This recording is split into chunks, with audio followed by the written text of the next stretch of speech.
నమస్కారం అండి, welcome back to south. ఇప్పుడు మీకు చూపించబోయే డిజైన్లో టూ మనకి డిజైన్స్ ఉన్నాయి. ఇది వచ్చేసి మనకి హ్యాండ్లూమ్ సిల్క్ క్రష్ అండి, బ్యూటిఫుల్గా ఉంది. దీంట్లో మనకి టూ డిజైన్స్ అనేవి వచ్చేసాయి.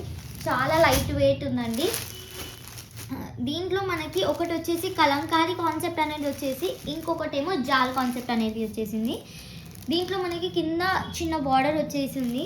నేను ఒక్కసారి ఓపెన్ చేసి చూపిస్తానండి, చూడండి. బ్యూటిఫుల్ శారీ అండి, చాలా తక్కువ ప్రైస్లో మీకు చాలా బ్యూటిఫుల్ శారీ అనేది వస్తుంది. ఇది వచ్చేసి మీకు పళ్ళు పాట అంటే మొత్తం కలంకారీ కాన్సెప్ట్ అనేది వచ్చేసింది. కాంట్రాస్ట్ ప్లెయిన్ బ్లౌజ్ అనేది ఉందండి, బ్యూటిఫుల్ బ్లౌజ్ అండి. సో దీంట్లో మనకి టోటల్ 8 డిఫరెంట్ కలర్స్ అనేవి వస్తాయండి. కలర్స్ చూపిస్తున్నాను చూడండి. 2 డిజైన్స్లో 8 డిఫరెంట్ కలర్స్, బ్యూటిఫుల్ కలర్స్ అండి అన్నీ. మొత్తం 2 డిజైన్స్ అనేవి ఉన్నాయి మనకి. 2 different designs, 8 different colours, set to set అనేది మనం బై చేయాలి. దీని ప్రైస్ వచ్చేసి ఓన్లీ అండ్ ఓన్లీ 360 రూపాయలు, 360 రూపీస్ అండి. చాలా తక్కువ ప్రైస్ ఉంది. మీరు చాలా మంచి మార్జిన్ పెట్టుకొని అమ్ముకోవచ్చు అండి. ఈ శారీకి మీకు చాలా మంచి ప్రాఫిట్స్ అనేది వస్తాయి. చాలా బ్యూటిఫుల్ శారీ, దట్ చాలా బడ్జెట్ ఫ్రెండ్లీలో అండి.